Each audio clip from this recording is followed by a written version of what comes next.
on the Rift. We heard Lod saying in that intro that they would be quite disappointed. Hopefully that mentality doesn't strike them too much if they fall behind a game, because they need every bit of positivity here going up against Cloud9. They are right that they are the underdog here. Yeah, absolutely, and they can't underestimate them, because Envy, even though, you know, Cloud9 did lose against the 6th seed last split, there is that question, though, because Envy have almost taken down teams like Immortals. We have seen Envy when they were on their game near the beginning of the split, and some people are like, oh, strength of schedule, but they were actually playing rather well against some of the top teams. They could get back in that form, and that's the question. What have these 2 weeks of practice gotten them? So far, it's gotten a lot of focus on the mid lane for bans, and a little bit of the top lane focus with Shen and Gangplank, but a first pick priority, Tahm Kench for Cloud9. I was going to say that there were not many surprises so far in the draft phase, because the bans all seemed like some of the highest priority champions on this patch, save for the Cassiopeia, which has been something Jensen has had a lot of success on.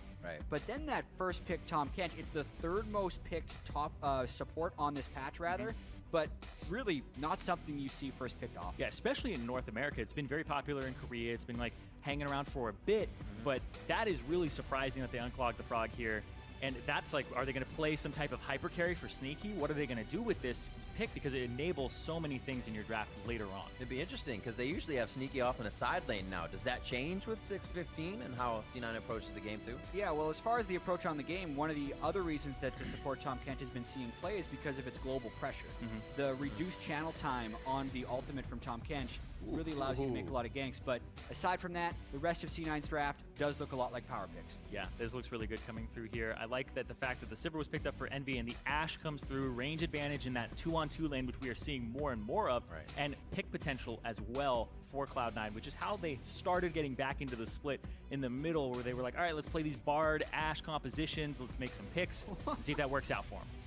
Well, yes, the diverse champion pool is coming in pretty strong for Envy right here. The fact is, game one of possible 5 is he can go mid lane or top lane. Just in Europe, in the previous series, we saw Kennen picked into the Gnar as something that can work, because the burst with the Proto Belt can be so immense. That could very easily be a Seraph champion. He has more unique top lane picks than anyone else in the North American LCS. Absolutely. This is something I've been seeing you playing a lot with. Oh yeah, I've been playing a ton of Kennen top.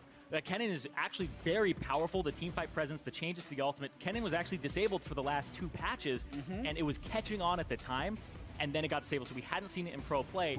Now it has some wave clear with the Proto Belt like you were talking about, so one of the weaknesses of the champion was covered up, and now it's just this immense team fighter, which is something that Envy will love, and oh my god! Well, we'll see how they put that Kennen on the attack, but C9 strikes back as well. The Rek'Sai pickup fell all the way down to a 4th pick for C9, but the Syndra as well locked in for Jensen. And this is why you can put a lot of your historical split pick ban prep and kind of throw it out the window right here, because looking at these team compositions, we played 44 games for Cloud9 and 42 games for Envy, and not once did Cloud9 pick Tahm Kench, not once did they pick Syndra, and not once did Envy pick Kennen. 3 unique champion picks already in the first game of the playoffs. Yeah, and even when you look at the bans that were coming through, Vladimir and Lissandra, most banned champions against Envy, neither of them are banned right now against them, and it's not like something picked up first round. So priority is definitely changed on this patch. We'll see what they end up doing here, because that could be mid, could be top Kennen. I think they just pick a power pick mid here and try to counter that Syndra. I think specifically because the Syndra's there, they're not going to put the Kennen into it, but the Lissandra does make a lot of sense. As you mentioned, it was banned 48% of the time against them during the regular season. They can pick it right now, and they can flex it wherever they want. Either of these champions can go to either solo lane, and they have until 20 seconds to make their final swap. I think they hold it like this, and then they swap it. There they go. Swap it back again. Do it one more time. Back and forth, but still, I think that the Lissandra is definitely the better matchup here. Yeah, Lissandra so has great wave clear and matches the Syndra. And I think these champion selects also set us up for a lot of team fights, Riv, because there's a huge amount of initiation on both sides. Like, there are crowd control or initiation aiding abilities on every single player. So that could not even be team fights. That could just be picks and fights all over the map. Yeah, and I love that Cloud9, they have a little bit of a pick composition with the Syndra and the Ashe, and they have ways to actually get people out of position with the Tahm Kench ultimate. But then you look at Envy's comp, it's just team fight through and through. They want to run at you, they want to engage, and that's been one of the things that Envy have needed to kind of gravitate towards because their teamwork has been all over the place, and it's much easier to execute on these types of compositions. Well, you love it, Zyrene, you love it. There's a lot of love in the air, so you better head over to Twitter, share your love as well, make your predictions, tweet hashtag C9win or hashtag EnvyWin for who you think is going to pull out of this quarterfinal matchup. We'll tally your votes and check back in a few minutes. What a way to start things off. Like Jad said, not how we expected. And with even the new patch of 6.15 now being implemented into the NALCS play, we're going to get even more different play once we hit the Rift. So you were talking about big level 6s. Those are going to have a huge impact if they're starting to rotate around for those first turrets at that level 6 as well. We're about to be on the Rift. It's Cloud9 versus Envy in our first matchup of the quarterfinals. Yeah, and what I also find very interesting about these drafts is we're most likely to see standard lanes. It doesn't guarantee that we see a standard start. Absolutely. As in the Korean semifinals, we actually saw a very early jungle invade, and they were just able to kill Blank when he was starting his jungle in the KT versus SKT series. But we also have melee supports on both sides, which means that they could have gone with something like a Soraka and tried to play a stronger laning phase, but they didn't because they wanted the utility that these tanks bring, and they think they can get away with the laning phase. Yeah, and I think that both of these supports actually bring so much to these team compositions with the pick of the Tahm Kench and also the team fighting prowess of the Braum. There are a couple things here that are a little bit different. When we look at a patch that comes through that makes you play standard lanes, this also means your jungler is freed up. Procxin's freed up, Meteos is freed up. They're level 3s. I'm really interested to see what happens here because the Syndra kind of shouts to me that level 3 gank may come through here in favor of Cloud9. Yeah, and you see Ninja has the teleport, so he has no cleanse if Jensen would be on the money with his stun. I think that's a very real possibility. Sneaky too. Even beyond that, I do feel like the Rek'Sai has become the #1 jungler on this patch because of the Tiamat rush, which can just accelerate your jungle and give you more overall jungle pressure. All of that is yet to be revealed, obviously, and we're seeing both junglers start on the same side of the map, so there's a good chance they can meet up. And speaking of meeting up, Cloud9 gonna get found out there. Nobody's gonna start on their buff, or I guess their camp. Yeah, I think that was basically just, we're gonna see a lot of these little mind games as the dual lanes start, because if one team can get a camp and the other team doesn't take a camp, it's a huge lane advantage. So you'll either see both teams taking a camp or one team invading to prevent the camp start for a dual lane. Looks like junglers are going to end up both on that bottom side here as we start off, so we may get a little bit of action. Also seeing a lot more teleports for those top laners come in lately due to that action being in the bottom lane at a possible level 6. It doesn't look like anybody's going to gain too much brush control right now. Smoothie and Hakuho just trading back and forth here. Tahm Kench is so good into other melee supports. Yeah. Because he's just going to get eaten right up if he goes too far forward, but you got to make sure. Sneaky's trying to farm waves here. Smoothie's still trying to fight. A little bit of miscommunication, or rather Smoothie got himself caught out as well. But Meteos is coming down right now. He's at that Scuttle Crab. Meteos has done a very interesting route, and this is going to differentiate him from Procxin. He's actually gone with 3 small camps into Scuttle Crab, so no buffs as of yet. Really heavy on experience, but not huge in combat power. Just make sure he gets river control. We've seen a lot of junglers do modified routes to get the bottom lane Scuttle Crab before the other team. This time, Meteos gets it uncontested, and even though the supports were trading very heavily, that's why they bring 4 biscuits to the lane. They're most likely just going to use a bunch of health pots, and we'll get to see if we do get an early gank. Procxin saw the Scuttle Crab, realizes he can't go through the river. Yep, and that actually stopped him from going over there. But Meteos, because of his level 3 route, there was an opportunity to go bottom, but it looked like he wasn't completely informed of wards or anything like that on the bottom side. Doesn't decide to take the risk and instead goes for the kind of the standard play there and just the easy, safe route. More farming it out. Not like the beginning Meteos. The early Meteos of old, we remember slingshotting himself in from the sides on Zac, trying to gank it every efficient kind of point possible. I also remember heavy farm and amazing KDA back in the day. He's still got the amazing farming KDA. Champions. Yeah. Meteos still has the amazing KDA, but his CS differential or CS per minute isn't as extreme as it used to be. His ward stats are definitely up though, which will make it interesting to see if he goes with the Sightstone, which was the Rek'Sai strategy earlier on in the split, or if he goes with Tiamat, which seems dominant right now. Good blue handoff. Gonna be very nice for Jensen. Ninja will not get the same treatment as of right now. But Procxin's going to try to use those buffs for good here in the top lane. Impact sitting in a nice minion wave. Seraph has a W charged up. Body slam Get the may stun. not work. Electric Surge goes in. They do get Impact on a hit, but he's able to hop out. Do they go into the turret? And the final attack is not a passive one from Seraph. He doesn't get the Thunder Shuriken in. Yeah, they layered the CC there a little bit too hard. Procxin went for the body slam flash. Yep. Maybe could have walked up, gotten the slow, and then gone for the body slam flash afterwards. But still, layered those double stuns. Got the flash. Get the flash, though. And one of Impact's flaws earlier in the season was a little bit too much greed in lane. This time he gets out of it, but now without his flash and without his teleport, he's going to have to play very passive and most likely give Seraph a bit of a lead in the lane. Let's see if he's willing to do that, knowing that at least his mid laner in Jensen is doing well, and overall the team will be okay. Impact, though, does like to greed to try and stay in the game. Could happen. I mean, he could pull off a pretty good Gnar move. Can never put it by this guy out in the top lane. A previous world champion still has a bit of those under his feathers to use. So he had to use his teleport to get back. Seraph decides to trek it out with Kennen. You actually get a little bit of a leeway here with the Lightning Rush to continue running back.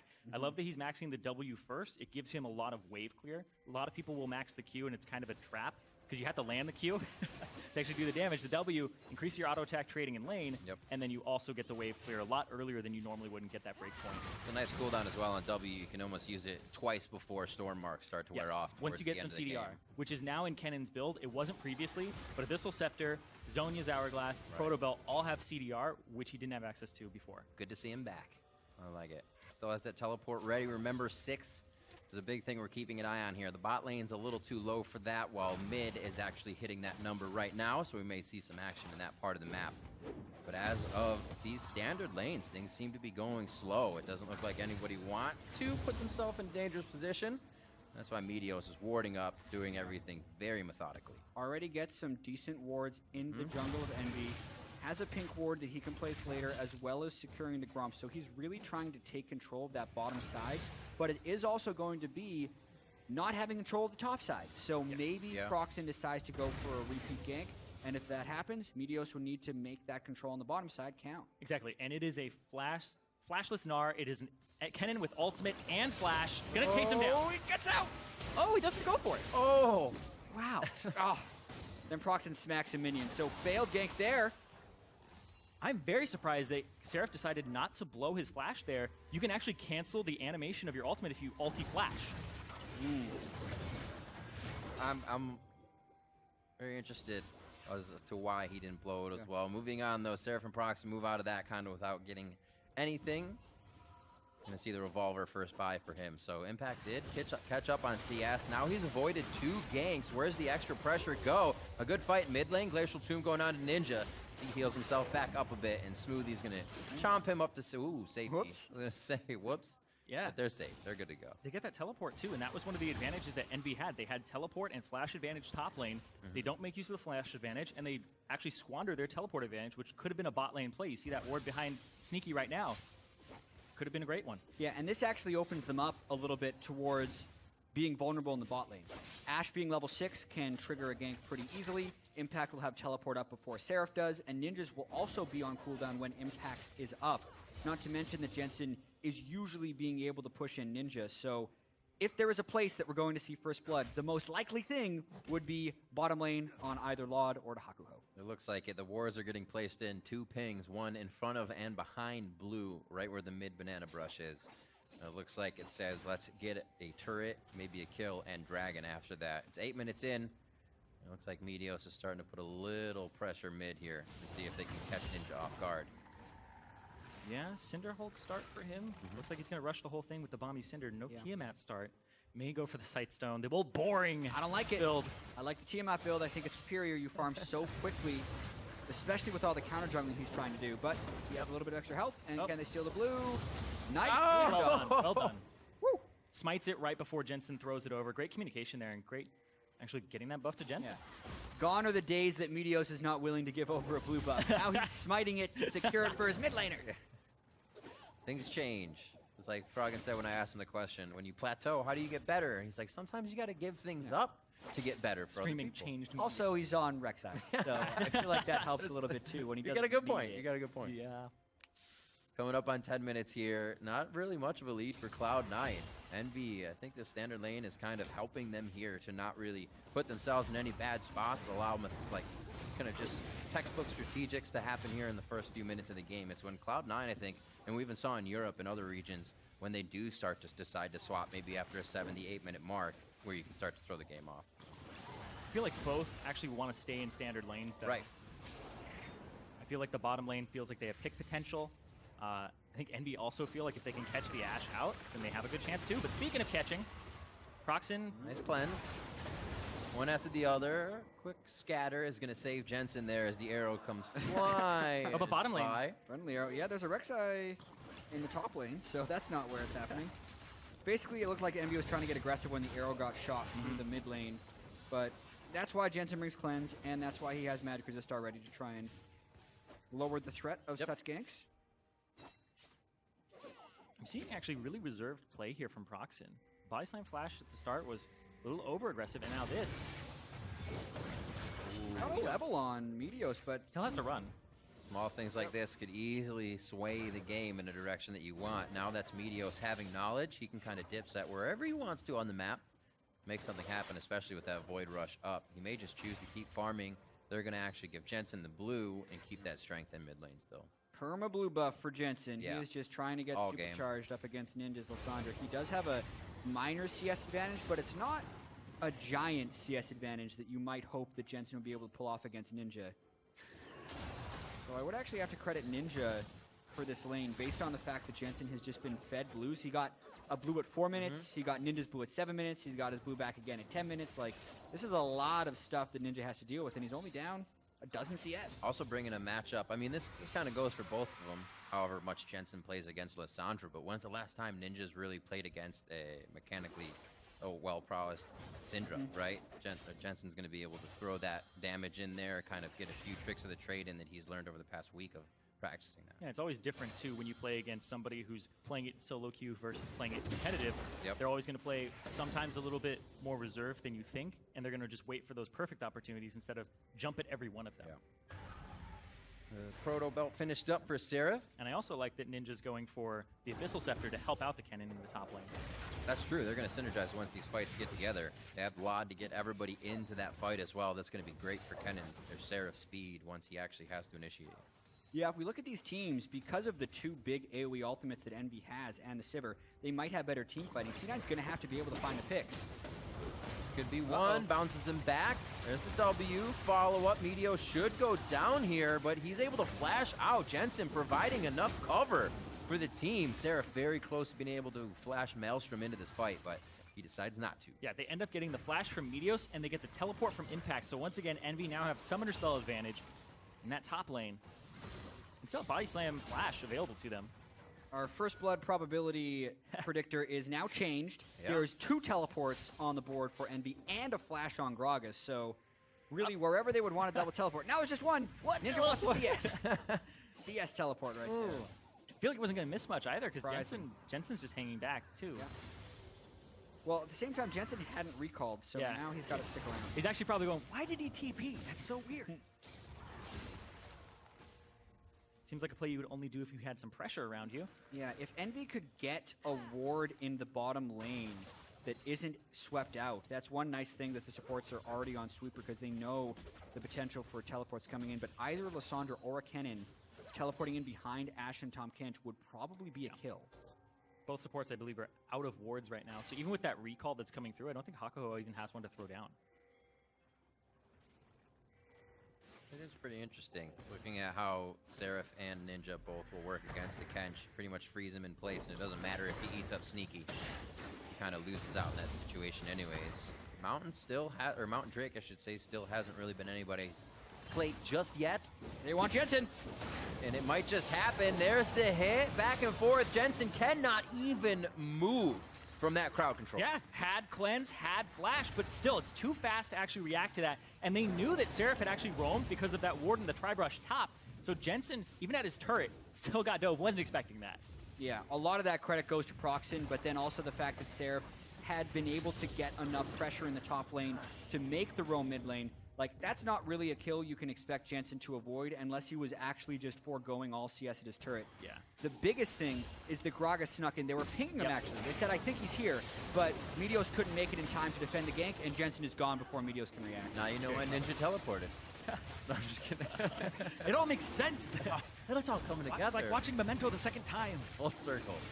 Or So fourth time. the Dragon does go over to Cloud9 after Envy back to spend their spoils of war on Jensen's first blood. So Cloud9 come out okay on that. Jensen's still going to be all right in the mid lane, and now warding up a little bit more. Yeah, I mean, a big fear will be Seraph and whether or not he can snowball now. With his Proto Belts complete, he's got a lot of magic penetration. There's a little bit of magic resist on Impact's Gnar, but the potential teleport plays and the Kennen team fighting is scary for a relatively low mobility damage-dealing core that C9 has with Sneaky and Jensen.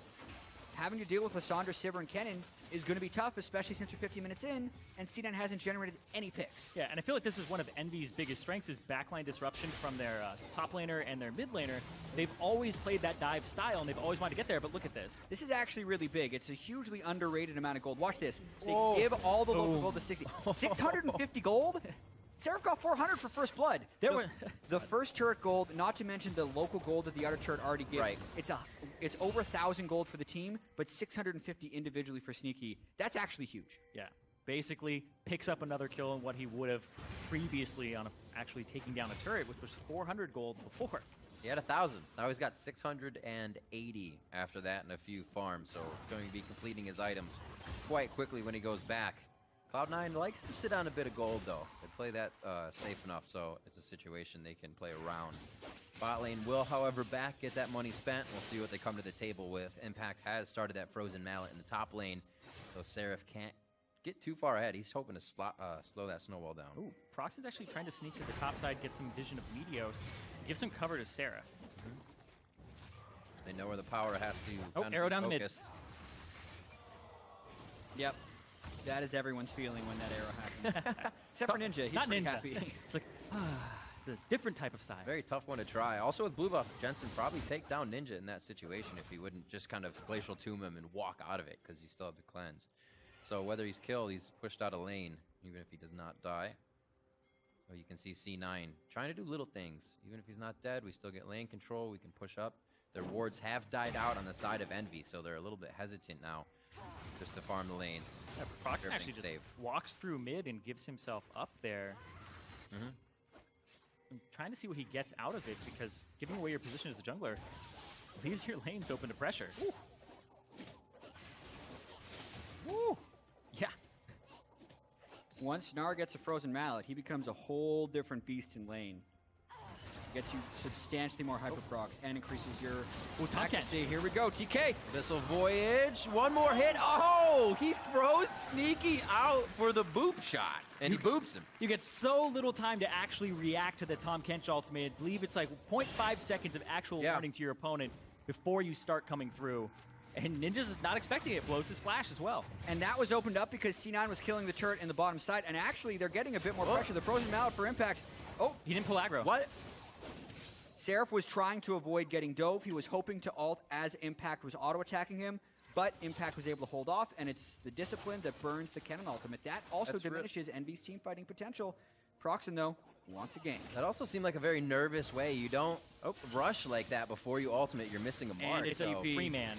Seraph kind of misplaying that one. Procxin, however, they're going to make up for this here. Impact, he's actually going goal side to Envy's base. He's trying to buy time. Be able to make it for quite a bit here. Because they're going to get mid. He is going to be able to jump over wall at some point if he finds Hakuho or just runs it out. You're right, Cyrene, as well. Mid is going to go down, and Impact is giving himself up. So Cloud9, oh, he's still going because of Mega Gnar. It is a field day for C9 in the mid lane now, and #worth is written all over that. That's it. He gets the death, but all 5 people on Envy spend 20 seconds chasing through. Not worth the mid lane turret whatsoever. Cue the music. That's the top lane dream when you're getting camped. Stall him out. Perfect play there from Impact to actually burn his flash really early on to avoid the barrel back. And just, honestly, very beautifully done. Yeah, and on top of it, Seraph didn't even get an assist. Like, his lane opponent didn't gain anything from this aside from being able to clear the wave. You see the start of it, the teleport in, the throw Gragas. He hops over Seraph and then slows him with the frozen mouth, so he's gone. Procxin actually has to flash. Smart flash to not get hit by the slow. It's all about avoiding anything that can tag you for diminished movement speed. And then also, because he's landing a few skill shots on the backside and taking a bit of damage, his Gnar bar goes up, so the final kill, he transforms, gains the bonus health, meaning they have to spend extra time to finish him off after that. And guess what?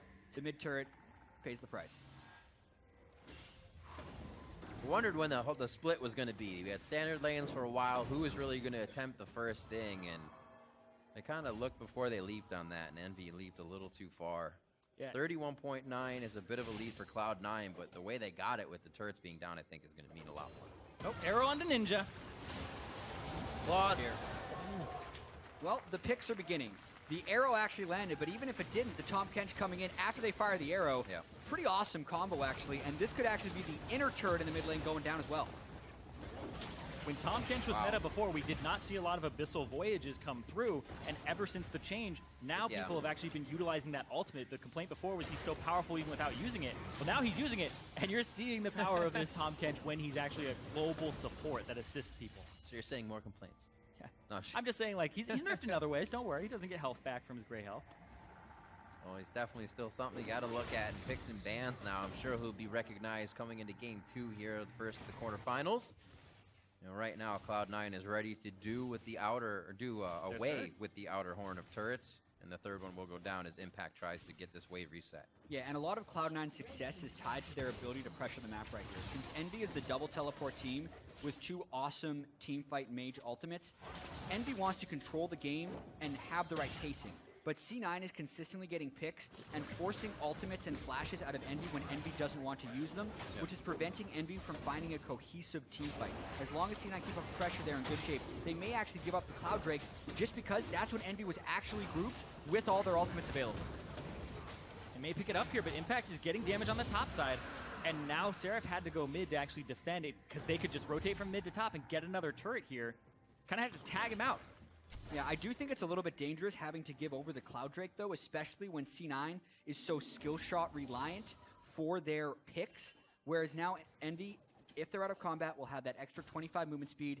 That's that fraction of a second to maybe get out of the way of the Ash Arrow, or maybe give them a chance against an Abyssal Voyage. Yeah, they're as well built on Engage. So once they get a nice chance, they may be able to throw Lod's ult on and Seraph in as well. A lot of options, but like we said, when you use all those ults when you're chasing down somebody just to get one, there's no value out of it because the next fight you are sitting on a lot of cooldowns. Seeing the items come in now. Impact finishing up a Banshee's Veil so he can be even more of a nuisance. That was CS down by at least 10 at one point in the lane, and the way that Cloud9's been able to play around the map has just pulled Seraph out of lane, and Impact has a clear lead now. And the global pressure from Seraph with the teleport, both top laners actually haven't gotten too much out of their usage. Yeah. And a lot of that is just because they're not set up properly and the communication is not actually seeming on point, especially for Envy here, because they've had a lot of opportunities that they haven't jumped at, and it's been a problem for them the entire split. Yeah, and I also feel like C9 is playing a fairly slow style, which they've been good at throughout most of the split. That's one of the underestimated things about C9. They have some of the lowest death totals in the LCS and one of the best kill-to-death ratios, and you can see their vision control style is trying to prevent Envy from getting picks. 2 Ruby Sight Stones completed 22 minutes in the game is very rare, especially since so many of the Rek'Sais have been going Tiamat. Meteos not actually trying to outform Procxin, but he is trying to outpressure him and control the map, and it's all about getting picks for Cloud9 and avoiding initiations from Envy. But Seraph's trying from the side. There we go, flank from Seraph. Slicing Maelstrom, he flashes in on 3. A 4th is going to enter. Jensen gets out on the side, and he may be able to deliver damage back. Meteos is trying to get to Lod, but he's been pinned against the wall. The belt comes out, and they're trying to dash away. They finally are able to take down Sneaky and Smoothie, and they can turn and focus on the rest of the members of Cloud9. Envy had all those cooldowns back up they were waiting for, and they made it count that time. Caster Curse. They had no control when they tried to push up. They get initiated on. Envy actually did what we talked about, though. They found a way to group up as 5 without having a pressure pocket somewhere else on the map, and they did an initiation with all of their ultimates. Still there. Perfect actual position there for Seraph because he had access to both of the carries, both Jensen and Sneaky. The return damage was not present. They were able to pick up Sneaky very quickly, and then Jensen had to kind of run for the hills after this because it's just such a great position there. They were not expecting that, and they were funneled into this choke point with a cannon. It's an absolute nightmare. Yeah, they not really sure why they were pushed up in that specific point since they've already killed both inner turrets. Right. But you can see the actual fight. Envy is basically just all grouped up since they were able to kill the carries right at the start. Nothing to really get them away from being grouped up. Like, C9 doesn't have very many AoE threats. Like we said, they're all about trying to get a few kills really before fights start. It seemed just like a lapse in judgment. They had, like you said, 2 ruby sight stones and no shoulder wards when they were even approaching a lane with no turrets in it. So it's kind of like, we have a lead, so let's kind of hang around in mid. Like, we gotta activate on that lead. Unfortunately, they were acted upon by Envy. And if Cloud9 are looking for team fights, then it's not necessarily the right choice against this Envy composition. You have to pick before the fights, like Jat was saying, where you want to have it be a numbers advantage in your favor because you already just took somebody off the map. It doesn't really matter which carry it is either. Like, everybody, you really just want to kill one person on Envy and then start the fight off. Here we go, back into the jungle. They have Get that blue impact. Oh, he even uses the ultimate for it. That's how much they're trying to deny Ninja all game long. No blue buffs for this guy. He's gotten about 1 or 2. change his name to Blueless. Should be a name for this one. You alter your name per game because that's got to be hard, especially when he's expected to clear just as well as Seraph is in the top lane when he can get to it. It's making it hard for Envy to even control some of these lanes. Impact now to the bottom, so somebody's going to have to be there to respect that as well. And they are just running Envy thin here with a smaller amount of numbers, really. Yeah, they have to make sure they're keeping spread out. Impact has gone for a lot of early magic resist in his build, which makes the kill threat from Seraph or Ninja almost non-existent when he's in a side lane. So as long as Impact is here, Envy can't pull off those initiations. Looks like they're going to try to trade that turret, though. Well, they're going to get that top turret here, and Cloud9 are not in a position to really capitalize on this and get their turret of their own. So you don't want the inhib turret, but they'd have to push really fast. Yeah, and they're all in plain sight, too. The reaction from Envy would have to be incredibly slow. It seemed like a mixed decision. There were pings on the turret. Meteos was going back and forth. And now Cloud9 almost in that same position we saw them in mid, but Envy is not able to get a gank on this one as they just took down a turret. C9 now just going to go ahead and exit as they move around. This was really, I guess, for Impact to have that pressure top lane. Didn't get much out of floating around in the mid. Definitely not, and they can't even get full control of the Baron area because the Scuttle Crab had already been completed by Envy. So I do have to credit Envy for kind of sticking around in this game and only having 4 deaths against what is such a lethal pick composition from C9. Because the team fighting down the stretch will obviously be interesting. There's a lot of magic resist that C9 can stack on their front line, which will make it difficult for Envy to deal damage. Yeah. It is also good for Laud that he has 2 of the kills, since that's going to be the thing that can push them over the top in the team fight. So even if C9's tanks can stack magic resist, there's not much you can do to deal with a full item Sivir. Exactly, and the Sivir crits would just come through and do so much damage, but you can see Seraph is already trying to itemize against the stacking magic resistance. He's going for that Void Staff next, and Sneaky knows what he's up against. He gets an early Hexdrinker on Ashe, 3rd item here for himself, and everybody's pretty much prioritizing that now, getting some early magic resistance. Smoothie going for that Aegis as well. And he's just trying to keep Sneaky alive. If you can keep Sneaky and Jensen alive in these fights, you can win them. But you have to survive the initial burst. C9 wants Baron. Baron actually doesn't have very good... C9 doesn't have great Baron damage. So they were threatening the Baron, and Envy actually pulls off Mountain Drake before even C9 started Baron. Yeah. Actually a really good call here. They get that mid-turret because Cloud9, that threat on the Baron was really a bluff. They had Impact trying to stop the Dragon, and Envy call it. I think they saw the damage isn't there as well. You're working with a Syndra. Not much is going to come out of her in the mid lane or a Tahm Kench. So see what they can continue to do as they pressure back and forth here. Envy looking to pick a fight. C9 might try and initiate. Like, their split push game hasn't been giving them very many advantages. The goal lead is actually getting smaller and smaller for C9. And even though Envy have the team fight force, like C9, they're looking a little bit impatient and they're going to probably try and force something. Looks like it might be the Drake here. Seraph backs, has teleport, would have the home guard. There's some wards on the bottom side to set him up. He's looking for a backline. That was an unbreakable arrow, so a lot of the damage was blocked. Ninja's in a bad spot, but he can save himself. Half Zanya's out of that one with the ultimate. Meteos in the back line, but no pressure, so Cloud9 now has to yo-yo forward. And both teams looking at each other. 5v5 back off with a few members limping away. Yeah, Smoothie hijacks Sneaky and gets him out of there.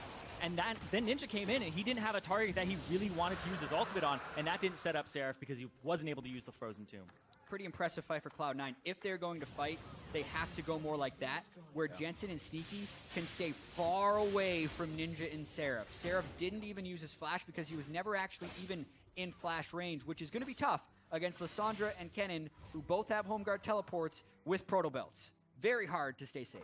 Especially if you can't get the wards cleared. You see 2 full sweepers on the side of C9 trying to do that, as well as Meteos taking that Raptor buff at every point in time. It's coming down to a lot of vision now, especially with arrows on the side of C9 and Seraph with the potential to do engagements like we saw before. Envy's had a few walk-up engagements in this game, and that could really be the way to get back into it with a Sivir Kennen composition. Ninja to lane clear priority now. It looks like Seraph will try to do the same in the top lane if it ever comes back his way. Yeah. See if Cloud9 can make anything of this here. This is where they seem to kind of waffle a bit before they choose what to do. Yeah, Cloud9, though, they don't really have a great Baron composition, but they have 2 Mountain Drakes now. They did get that definitely gives one. them a big boost now in actually threatening to take the Baron if Envy are in a mispositioned side, and they can bait the Baron a little bit, but baiting a teamfight composition can be risky, but it is great for a pick comp. You can get some kills out of it if you're C9. It's actually pretty interesting with Envy having the Cloud Drake and C9 having the Mountain Drakes, because both of these things will create push-pull threat around objectives. Envy will be able to respond to Baron or turret pushes faster, but C9 will be able to take those things faster as well. So in a sense, they're helping to cancel each other out in power. I also found it interesting, we talked about it a little bit ago, but the choice of magic resistance, kind of not selfish, but Banshee's Veils on the side of Cloud9. Well, you're looking at Jensen is against 2 lockets now that the money has been into for Envy. So we're really putting a lot in that area in their items. Shields may help though, save you from Jensen's ultimate. Ooh, it is something that could pop Envy off this map very fast, as still toe-to-toe. Oh, they hit Seraph. It's gonna be Seraph that gets it. Cannot even Zanya's to keep himself alive, and it looks like Impact right in the middle of the fight. Hakuho throws his Glacial Fissure backwards, but the team's able to get past it. Smoothie's low, Meteos low, Lod on the back with ricochets as Ninja tries to lock the entire team down with his ultimate, but Procxin trying to keep Impact off of Lod, pushing forward. Ninja Zanya's in the face of just about 1,000 combined HP, and he can't clear it out. That's gonna be Procxin going down, and Jensen walk Envy out of the fight. Nobody on C9 dies, and they get 4 kills in a team fight, but the key thing there is they really won the fight before it started. Exactly. Seraph got nothing done. It was all about the initiation. It was a team fight pick, so to speak, and C9 get the Baron after. That's exactly what they want. They get it so quickly at the Mountain Drake, no threat on there, and picking Seraph, exactly the person you want. They put the arrow through, they double down with the CC from the Rex side, and Impact was ready to leap in and gets an enormous Gnar. Yeah, the timing of the initiation was amazing as well because of that Gnar. Also got a shout out to Jensen for bodying. Yeah, he bodied the body slam with his Syndra play right there. Impact, frontline beats the whole fight.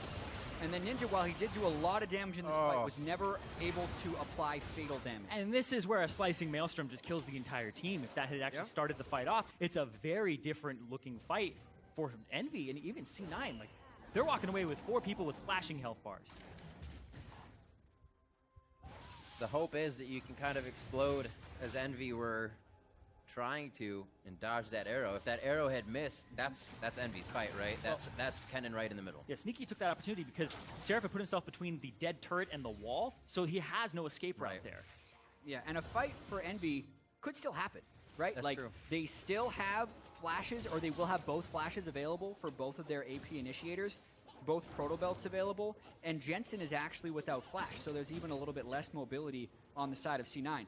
This push from C9 is going to be very dangerous. They should be very trepid as they approach. Yeah, they can still actually counter in the fights a little bit here. Smoothie has that exhaust. If he can get it on Seraph before Zonia's, and he can actually catch Sneaky and put him in his mouth, then there's some great ways here that Cloud9 can turn him around, and with a gold advantage and the Baron in their favor, it's not completely catastrophic if the fight starts now, and especially with the Locket finally picked up. Ninja looking for that engage from the side. Looks like Sneaky's going to be on push mid duty. Top lane should be there in a little bit. They have a second tier turret if they want to work on that, and it looks like they may do a cross map switch here to make sure it's all safe so they can take that last outer turret. Yeah, and also notice the... Oh, here comes an arrow. They hit Procxin. He gets scattered. He's going to get taken down. There's too much CC after that pick. Walking into the jungle just to try to get wards is not an option right now for Envy, and Cloud9 is taking control here as they go from coast to coast. Yeah, that's actually really critical because that lowers Envy's initiation potential. Plus, they still have Baron minions on the other side, so they're going to be able to get one, maybe two, if they decide to get aggressive. Oh, Mountain Drake. Yeah, still some decent wave clear as well, though. With the Sivir and having the Lissandra for Envy, they do have some opportunities to clear these out, but they have to put themselves at risk pretty heavily. Will Envy be willing to fight 4v5? I think that's the only way they stop him here. I think you're almost forced to fight. They throw you on the hunt on. It's not even going to deter Cloud9. They said, great shout, sounded nice. We're still going to take your turret. Meteos on Lot. He gets crushed. It's going to be the hits from Sneaky. Seraph to the back line. It's what he's been trying to do all game. He gets it, but there's almost no follow-up for the team. Instantly taken down by Jensen as he comes out of the Zanyas. And Envy does save the inhibitor, but they lose that turret. Yeah, it's a 2 for 2. They took the 4v5 fight, and Seraph finally found a way to get to that back line, using everything to get to Sneaky and picking him up. Even with an exhaust on him, he still picks him up, and that actually relieves a lot of pressure for Envy. And they were just waiting for impact. They're waiting for impact because he has that Mega Gnar, and then it actually goes off. He can't follow the initiation up, and Meteos dives in, but then Seraph goes in, and Jensen's the one who gets picked by Smoothie to actually survive. Yeah, so Smoothie can only save one if they both get caught in the cannon ult. Who's your favorite? Yeah, Jensen, apparently. I mean, Jensen trust issues in the bottom lane. Jensen is funneled most of the gold for Cloud9 in the later parts of the game. Yeah. Keeping him alive is very critical. That's what I wanted to talk about as well, is the farm distribution of both of these teams. When C9 has been grouped up, it's been Jensen who's been getting the CS. Whereas when Envy is grouped up, it's been Laud who gets most of the CS. He has nearly 100 CS advantage over Sneaky. I think that could be a very conscious choice by Envy. When you look at how C9 is stacking so much magic resistance across almost every position, with the Maw even being completed onto Sneaky, the way Envy gets past that is to give all the gold to their physical damage dealer. Yep. Right. But for that to work, Laud has to stay alive and be present in these team fights because he has not been dealing very much damage in a lot of these, and he got picked off at the very start of that last one. It's definitely a little bit harder when you don't have a front liner, like a big tank in front of you, because he's getting dove by a Gnar pretty much every time. The Rek'Sai hasn't been peeling the backline. They're pretty much leaving Smoothie just to peel for Sneaky and Jensen. So there is a decent amount of threat on Laud. And so far he's playing it all right, but another behind the turret. Can they CC chain? Nope. Choice by Hakuho. Yeah. But you're right. He always looks for that. You're guaranteed a shot, or even more so if somebody's standing against the wall because they only have one place to run. It's away from the wall or straight along with it. Gotta stop doing that. So Sneaky always fires at the wall. Why not? It's a great shot. C9 has a decent position to try and end here as well. They have double GA on their front line. And if they get a pick on Envy in the base, they could look to get a near insurmountable lead. They want to get 1 or 2 inhibitors down, but maybe they're just getting vision control for the Baron that's going to be up in a minute 40. They obviously still have to respect the initiation of the double proto belt, and very soon, when Laud completes his Bloodthirster, it will be a little insane. Laud, I'm gonna say, he definitely talked himself up at the beginning of the year. It's a good attribute to know what your skills are, and he has shown to be a bright spot in some of the games here for the team, as Lucian was always very good. The Sivir isn't exactly the ultimate carry, but in the end game, those ricochets definitely put your team in a damn good spot in these fights. And Laud is somebody that can actually do that for the team. She's one of the best 6-item team fight AD carries if you can actually get to that point and be in range. That's the big caveat, is her range is her crutch there. It's going to be tough. He's going up against Guardian Angels now, as well as Sneaky has that almost in Smoothie. He's the one he chooses next time if Sneaky gets that priority to be saved. And right now, he's got a little help from Smoothie there. But Laud, like you guys said, has his work cut out for him. Hakuho is usually ulting and running to try and peel, where Seraph's in, Procxin's in the fight, Ninja's in. So like you said, this bot lane has to be very close in communication because it seems like the other three kind of do their own thing. Yeah, I actually like Smoothie building the QSS right here. It guarantees that he will be able to devour a teammate even if he's getting locked in by CC.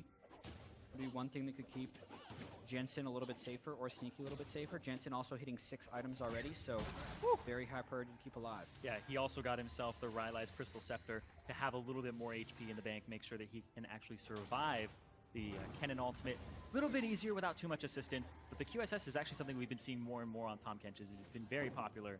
I mean, it used to be people would buy the Merc Treads to get out of the CC earlier, and it's just like, oh, I can get out of it instantly. Let's do that. Does take up a support item slot, so your build gets slowed down quite a bit, but you're a support. Your build's going to be slow pretty much anyway. Yep. He's all right with it. But speaking of getting out of CC, the Meteos Crucible for Hakuho will save Seraph from an Ash Arrow if it comes through. They got to be on point in that initiation. Those two usually aren't near each other with what we've seen Envy initiating, so it definitely changes the style of initiation as well, that they have to be closer and more grouped up. Cloud9 just showing full control, and they have been for the past 5-6 minutes in this game. They're even able to take that second Cloud Drake 3 for themselves now, as we're going to be seeing that Elder Dragon be our next spawn. Looking to work off that top, pushing in. It looks like mid, or rather bottom, is going to be pushing out for them, so they look to work mid and top here. Looks like Baron as well with those 2 Mountain Drakes. Mountain Drake. They have vision though. TP from Seraph. Or it's actually Ninja. It's a fight. Mid-top of the fancy Baron bait. Procxin in on impact. He's going to go Tiny Gnar. It's actually Mega Gnar eaten up, but it'll be Tiny Gnar very soon.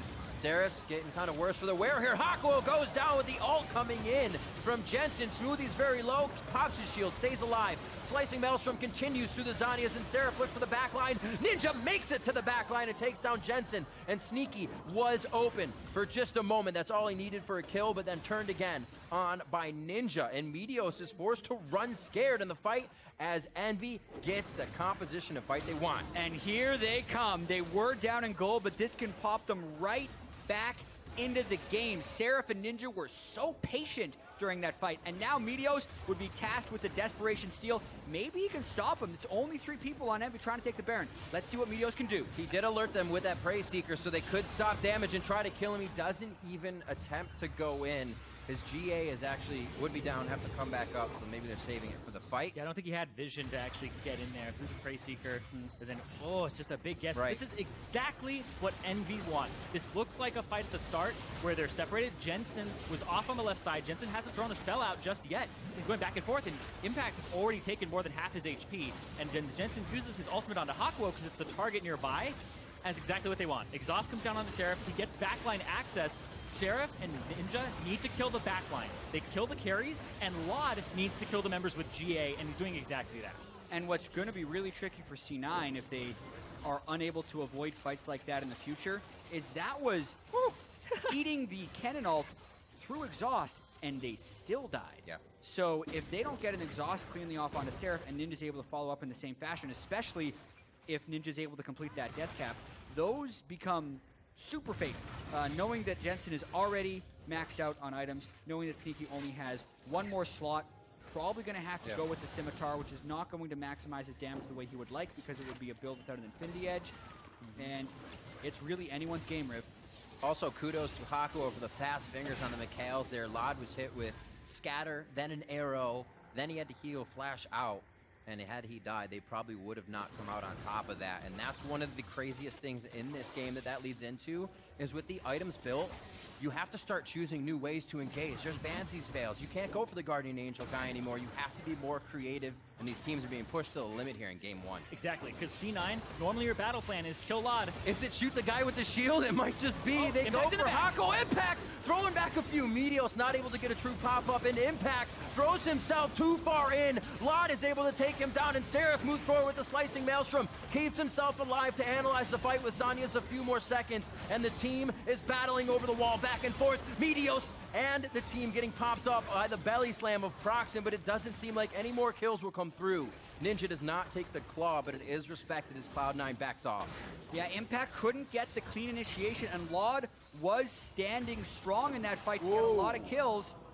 Envy's looking to chase. C9 is very injured. Not afraid to bite off more than they can chew. The Baron wave, it's coming right behind him. Why not keep going? Meteos, oh man, is looking for, I don't know what he's looking for.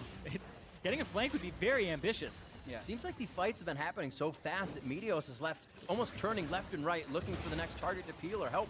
Yeah, he's full tank Rek'Sai as well, so even if he gets onto Laud, at this point, he's actually just a teddy bear that can be life stolen off of. Like, he has no kill threat on Laud whatsoever. Ninja got hit with an arrow. He's gonna go through. Oh, the fadeaway hook. Claw. Yeah. In that previous fight, though, Ninja got a fantastic claw to get out. Impact had used his Gnar to throw him towards his team, and it still had that timer on him to be taking that actual E to get out. I agree. Sneaky's also sitting on 2,000 gold, so they love to do that. He goes back and gets a BF sword. He's all in on trying to kill people. That's maybe he's been having issues getting through Hakuho and Procxin. I know one thing for sure is that Jensen would love to be able to unload his ultimate on a squishy, but he can't because he's either having to throw it at someone with the Zonias and doesn't want the balls to go to nothing, and doesn't want to get it, and then he never has access to Laud, so he's been killing Hakuho or Procxin. Yeah, a lot of that is the pressure that Envy's backline, I guess, or their divers, are putting onto Cloud9's backline. They're putting so much pressure onto Jensen and Sneaky, and without like a huge front line to back them up and multiple damage dealers. Hold on, this though. teleport's way in the back. Dun, dun, dun. Where's he going with it? Where's he going? Who's he gonna get? Throws the claw over. isn't gonna have an entry. Kind of locks down Meteos. Ninja's in a bad spot. Impact wants to build this bar. Impact is just throwing himself in the fray. That's going to be Ninja down. Maelstrom on the Meteos and Impact. They're going to drop. The Guardian Angels are there. So there's a second fight here. Cloud9 back to bat. And that's a double kill coming in for Jensen. Hakuho, Procxin, and Laud all forced to run for the hills. Very questionable choice for Seraph to initiate after Ninja had already died. It was already a lost cause, but they suffered 2 casualties. Oh, Meteos? They picked Meteos, maybe. Oh, talking about questionable decisions. The boomerang hits true. Oh, man. That's exactly what they needed. 2 for 2. Even. They had to stay even, especially having the smite to be able to take the Elder Drake. Sneaky is still alive, though. Amazing that with such a disastrous start, Envy is still able to equalize that fight at the end of it. Yeah. Not that they need it, but that was a nice bit of gold. 12 assist shutdown for the team as well. First death for Meteos, and let's see it again. Yeah, this was the big questionable thing for me here was Seraph doesn't have flash yet. He's like 20, 30 seconds away from having it, and they still choose to go for this engagement. And now they're in a choke point. Seraph gets pushed off to the side by Sneaky, and now he can't walk around. He has to go straight through the tanks, which is not what he wants to do. Proto Belt's in, but he still can't reach Jensen or Sneaky. Yeah. And that's really what these fights are entirely about. Nice if Jensen and Sneaky are able to be closed on by the Kennen and the Lissandra, it's over. But this is an Elder Drake fight happening right now. Only at 75%. Definitely time for C9 to sneak in here. Impact looking to just add a bit of damage. Seraph has flash, but no ultimate. 5 seconds left on it. Ooh, arrow misses. A lot of those initiations are down now, and that leaves Envy feeling no a Meteos bit to smite more Meteos. secure. This is going to be Elder. It's only on the one cloud, but that is going to be a good fight now. Scatter the weak back. Seraph doesn't get the slicing Maelstrom in. Very fast fingers from Jensen to save the team from what could have been a big initiation. Ninja's going to take it. That's the one they want to go for, though. Even with the failed ult, they still go for number 2. And Envy strikes well this time. They're going to be able to take down 2. Laud gets a double kill, a triple kill for Laud as they pick up more kills. And with the minion wave in the mid side and a cannon, this could actually be game 1 going over to the 6th seed Envy. We have 60 seconds on the clock. They said they were the underdog, and they know it coming in, so they don't let anything to chance here. And Envy take it to the late game, just as they do every time. Sometimes creating a danger zone for themselves, but this time pulling through in a great fashion. Possible with 30 seconds left on the clock that they can take down the Nexus turrets. Their composition was completely fluid. They're going to try to kill Meteos, and that's going to be the game. One more onto him. You are correct. The Nexus turret goes down. That's number 2. And game number 1 is going over to Envy for momentum in the quarterfinal series. What a way to start this series. C9, hopefully for them not having flashbacks to the spring where they fell to the 6th seed, which was TSM at the time. They said this split was going to be different.